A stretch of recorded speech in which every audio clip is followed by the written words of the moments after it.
Assalamualaikum warahmatullahi wabarakatuh. Alhamdulillahirabbil alamin. Wa bihi nasta'inu ala umuri dunya waddin wassalatu wassalamu ala asyrafil anbiya'i wa imamil mursalin sayyidina wa maulana Muhammadin wa ala alihi wa ashabihi ajma'in. La hawla wa la quwwata illa billahil aliyil azim.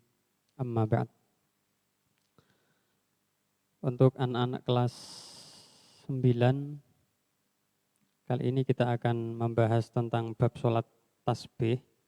Yang kemarin sholat tahajud, sekarang kita melanjutkan, berarti di kelas 9 ini bab ketiga, yaitu bab sholat tasbih. Ini memang materinya sangat sedikit, jadi sangat simpel. Yang terpenting yaitu prakteknya. Jadi kalau memang kita tidak bisa praktek secara langsung di madrasah, paling tidak kita praktek di rumah masing-masing atau di pondok untuk sedikit mengamalkan ilmu yang sudah kita pelajari. Kita mulai. Untuk sholat tasbih, dalam kitabnya bisa dibuka halaman 56. Yang pertama yaitu definisi. Jadi definisi sholat tasbih yaitu sholat sunnah 4 rakaat yang di dalamnya terdapat sangat banyak bacaan tasbih. Jadi sholat tasbih ini jumlahnya 4 rakaat. Kenapa kok disebut sholat tasbih? Karena dalam sholat tasbih ini di dalamnya sangat banyak bacaan tasbihnya. Yaitu setiap 1 rakaat bacaan tasbih yang dibaca sejumlah 75. Jadi ketika kita sholat tasbihnya kok 4 rakaat berarti jumlahnya 300 bacaan tasbih. Jadi ini ketika kita melakukan sholat tasbih tidak cukup 5 menit, jadi mungkin bisa lebih karena memang bacaan tasbihnya sangat banyak. Untuk waktu pelaksanaan sholat tasbih boleh dilakukan dalam waktu 24 jam. Jadi kapanpun boleh dilakukan, mulai bangun tidur sampai tidur lagi, mulai jam 1 sampai jam 1 lagi boleh, kapanpun boleh kita lakukan, kecuali di waktu-waktu yang makruh untuk melakukan sholat. Karena sholat tasbih ini termasuk sholat yang tidak mempunyai sebab. Untuk waktu-waktu yang makruhnya makruh tahrim untuk melakukan sholat, yaitu kalau dalam Fathul Qorib di situ diperinci ada 5 waktu, yaitu yang pertama setelah melakukan sholat subuh sampai terbitnya matahari, itu yang pertama. Kemudian yang kedua ketika matahari terbit. Jadi ketika matahari terbit ini termasuk waktu yang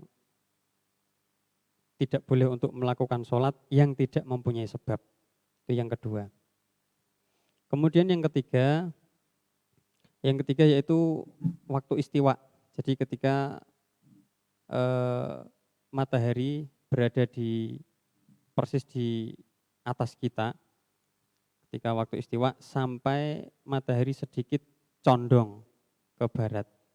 Itu yang ketiga. Kemudian yang keempat, setelah melakukan sholat asar sampai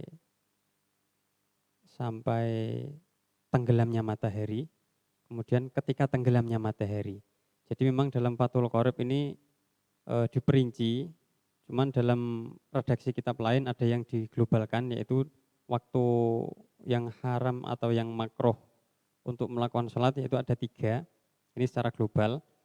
Yang pertama setelah sholat subuh, kemudian setelah sholat subuh sampai matahari sampai bayang-bayang suatu benda sudah sama dengan benda yang didirikan. Jadi artinya sampai masuk waktu sholat duha. Itu yang pertama. Kemudian yang kedua waktu istiwa. Kemudian yang ketiga setelah sholat asar sampai masuk waktu maghrib. Jadi itu dalam redaksi kitab lain yang intinya sama, yaitu memang perinciannya saja yang beda. Jadi ketika kita melakukan sholat tasbih, boleh di waktu kapanpun. Tidak hanya satu hari satu kali, tidak. Jadi satu hari boleh dilakukan lebih dari satu kali, misalkan 2 kali, 3 kali. Yang penting tidak dalam waktu-waktu tadi yang sudah disebutkan. Jumlahnya 4 rakaat, boleh dilakukan dengan 1 kali salam, yaitu 4 rakaat 1 kali salam seperti sholat isya. Tapi setiap 2 rakaat harus ada tahiyat awalnya, jadi tasyahud awal. Ketika memang kita melakukan sholat tasbihnya menggunakan 1 kali salam, berarti setiap 2 rakaatnya harus ada tasyahud awalnya, atau boleh 2 rakaat salam, 2 rakaat salam. Jadi ini boleh memilih antara 2 cara tadi, boleh 4 rakaat 1 kali salam, atau 4 rakaat 2 kali salam. Yang lebih utama ketika kita melakukannya di siang hari, di waktu siang, waktu pagi, maka yang lebih utama yaitu 4 rakaat dengan 1 kali salam. Untuk ketika melakukan sholat tasbih kok di malam hari, sholat tasbih di malam hari, maka yang lebih utama yaitu 4 rakaat 2 kali salam. Ini cuman yang lebih utama, jadi tidak wajib, tidak menjadi syarat. Kalau misalkan kita melakukan sholat tasbih di malam hari harus 2 rakaat, tidak. Jadi kalau misalkan melakukan sholat tasbih di malam hari 4 rakaat dengan 1 kali salam tidak masalah, tidak sampai mempengaruhi keabsahan sholat tasbih tersebut. Kalau dalam keterangan-keterangan kitab yang mengambil referensi dari hadis, yaitu ketika sholat tasbih ini alangkah baiknya dilakukan pada 1 hari sekali. 1 hari sekali kita melakukan sholat tasbih. Kalaupun tidak mampu, 1 Jumat sekali, setiap 7 hari kita melakukan sholat tasbih. Kalau tidak mampu lagi, 1 bulan sekali. Kalau masih 1 bulan sekali merasa berat, 1 tahun sekali. Ini sudah keterlaluan ya, satu tahun sekali saja kok merasa keberatan.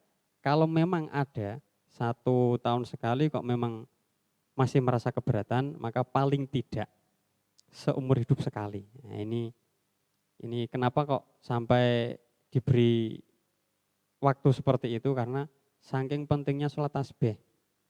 Faedahnya apa sih sholat tasbih?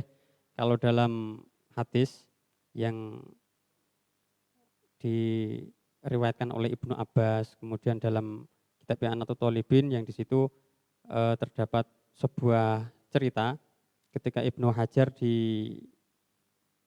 diberi pertanyaan dari seseorang, kenapa kok sholat tasbih sangat dianjurkan, karena pahala sholat tasbih ini sangat besar, saking besarnya sampai tidak ada batasnya, saking besarnya. Jadi dalam redaksi I'anatul Thalibin dalam syarah Fathul Mu'in di situ, laisalahu kinayaton. Laisalaha kinayaton.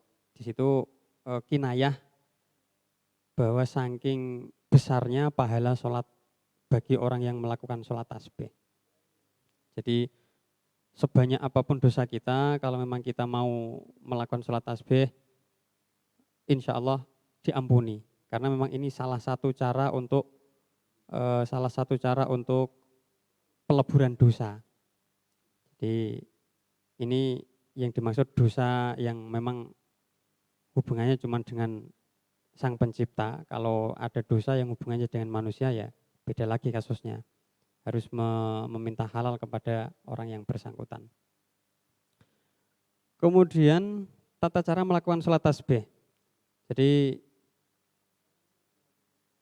tentang cara melakukan sholat tasbih ini tidak ada bedanya dengan sholat-sholat yang lain, yang membedakan cuma bacaannya saja. Bacaan dan niatnya.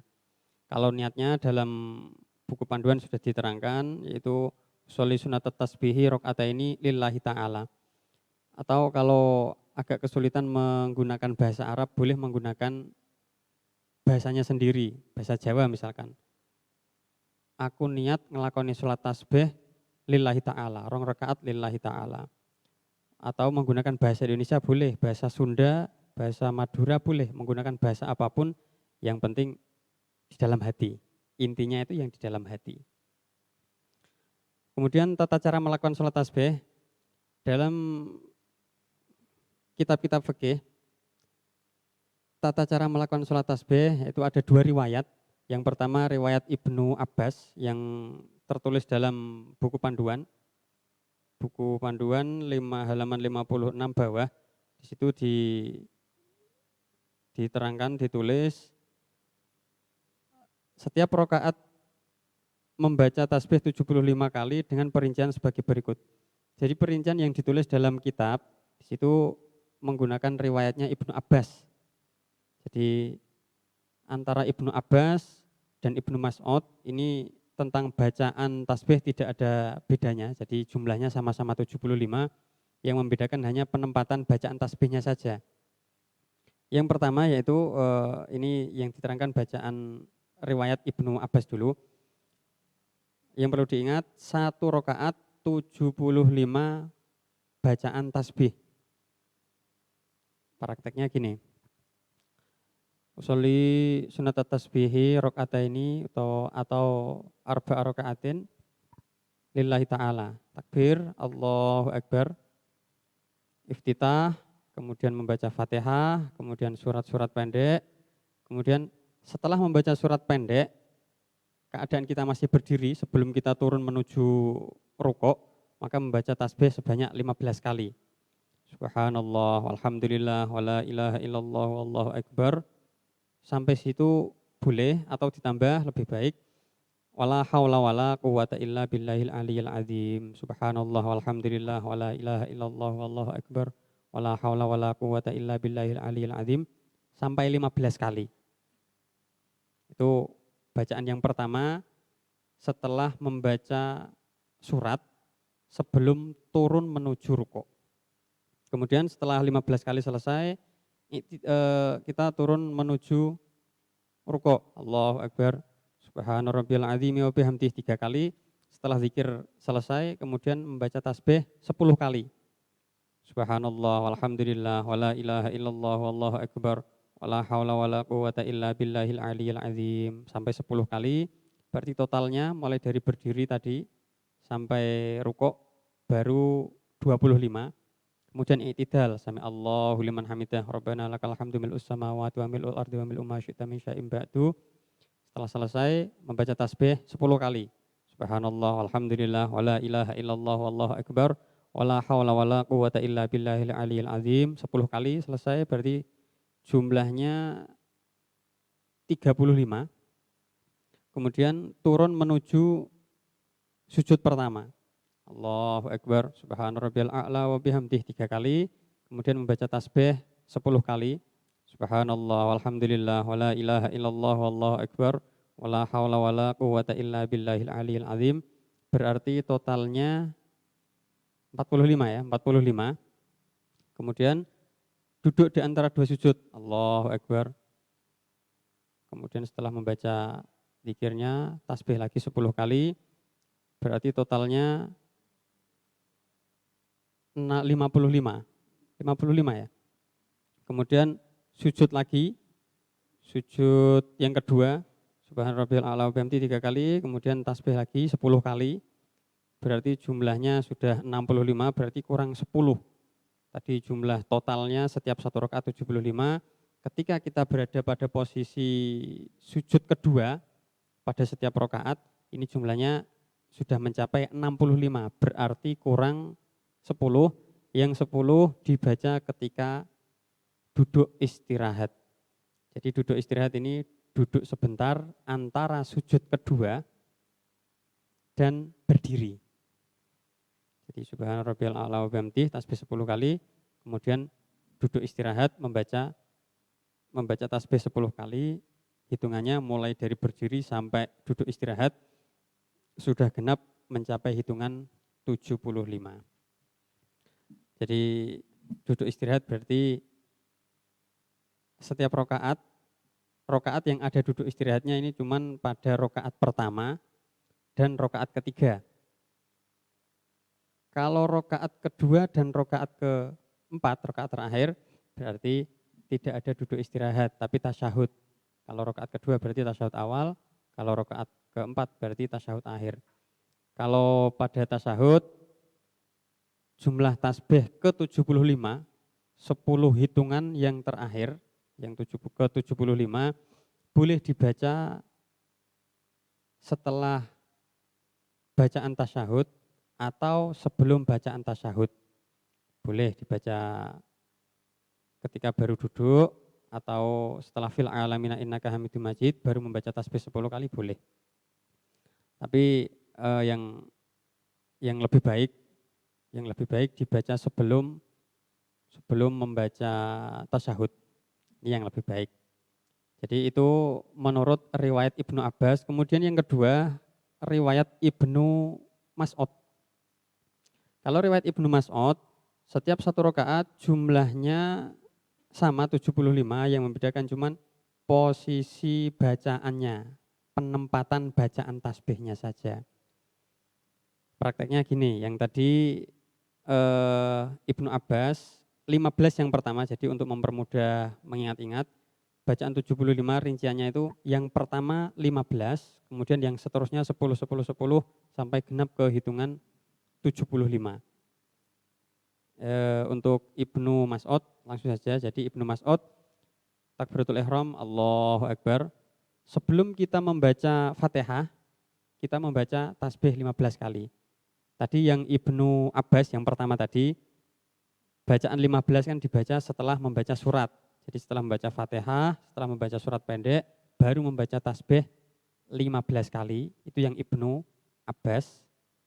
Yang Ibnu Mas'ud, ini yang riwayat kedua, setelah selesai takbiratul ihram, sebelum membaca Fatihah dan surat, sudah membaca tasbih sebanyak 15 kali.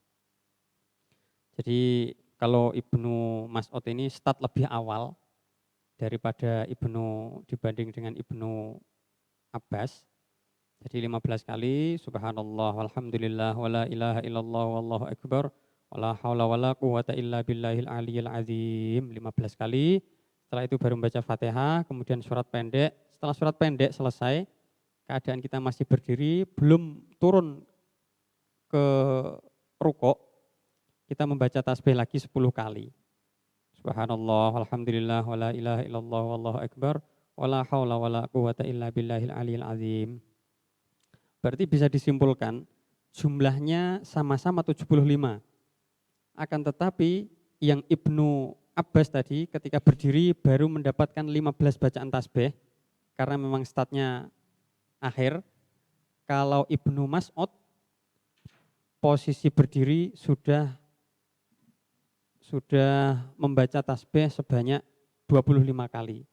Yang 15 dibaca setelah takbiratul ihram, yang 10 dibaca setelah membaca surat atau sebelum rukuk.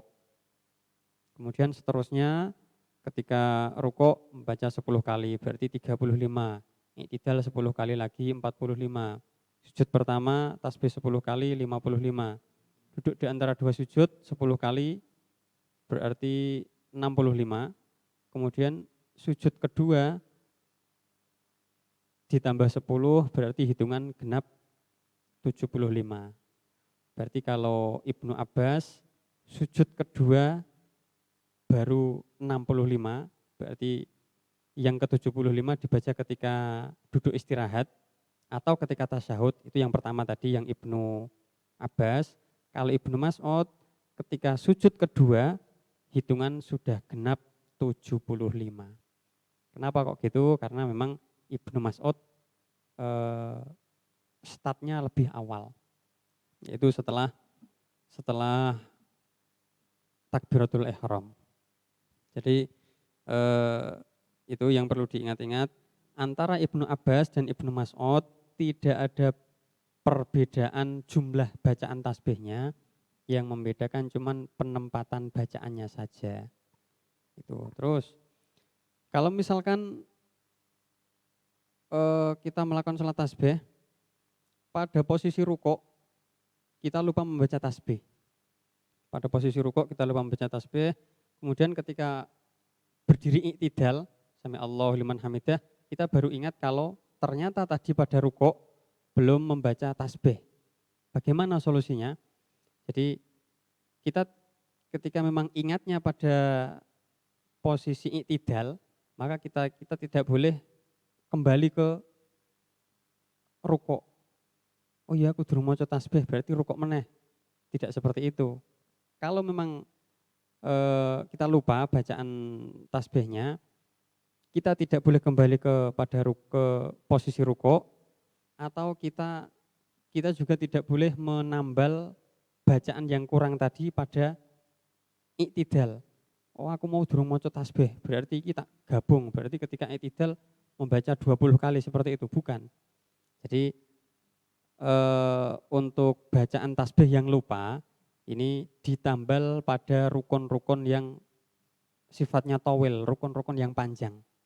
Jadi rukun panjang yaitu rukuk, sujud, dan berdiri. Jadi cuman pada 3 tempat tadi boleh menggabung atau menambal bacaan tasbih yang lupa.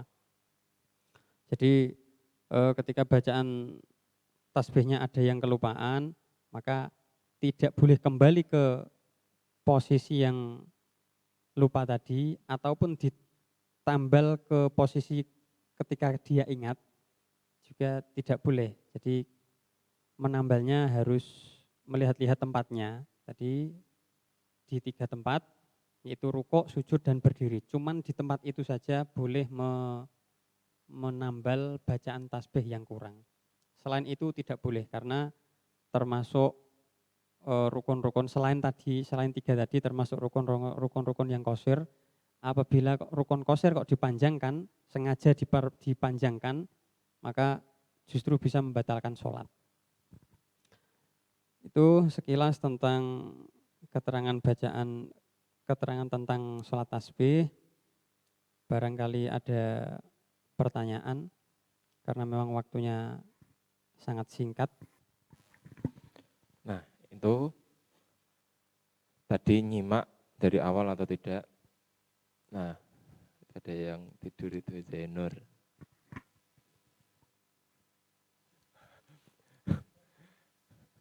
Nah, mungkin ada pertanyaan terkait dengan sholat tasbih yang biasanya kita melakukannya itu bersama-sama ketika Ramadan. Itu di desa-desa, saya tidak tahu kalau di kota, karena saya tinggalnya di desa itu biasanya sudah ada sholat tasbih bersama-sama. Nah, di musola atau di masjid. Nah, itu tinggal di tempat tinggal kalian itu ada juga atau tidak? Mungkin ada yang ingin ditanyakan terkait dengan sholat tasbih. Atau mungkin kalian sering sholat tasbih sendiri di rumah, ya bisa.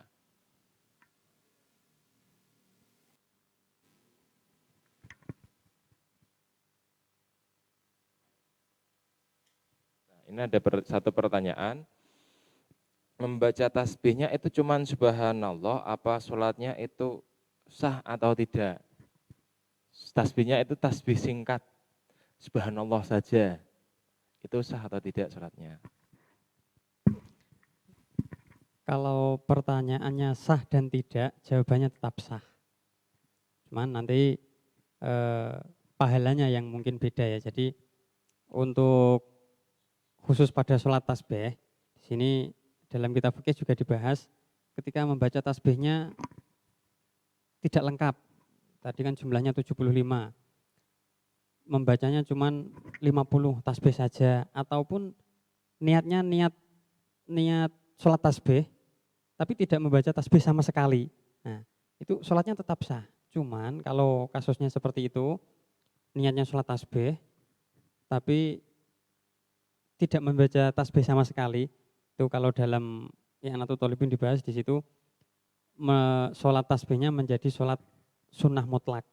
Jadi pahalanya mungkin beda kalau sholat sunnah mutlak dengan sholat tasbih. Jelas lebih besar sholat tasbihnya. Jadi kalau menjawab pertanyaannya tadi, sholatnya tetap sah. Gitu. Itu terkait sah tidak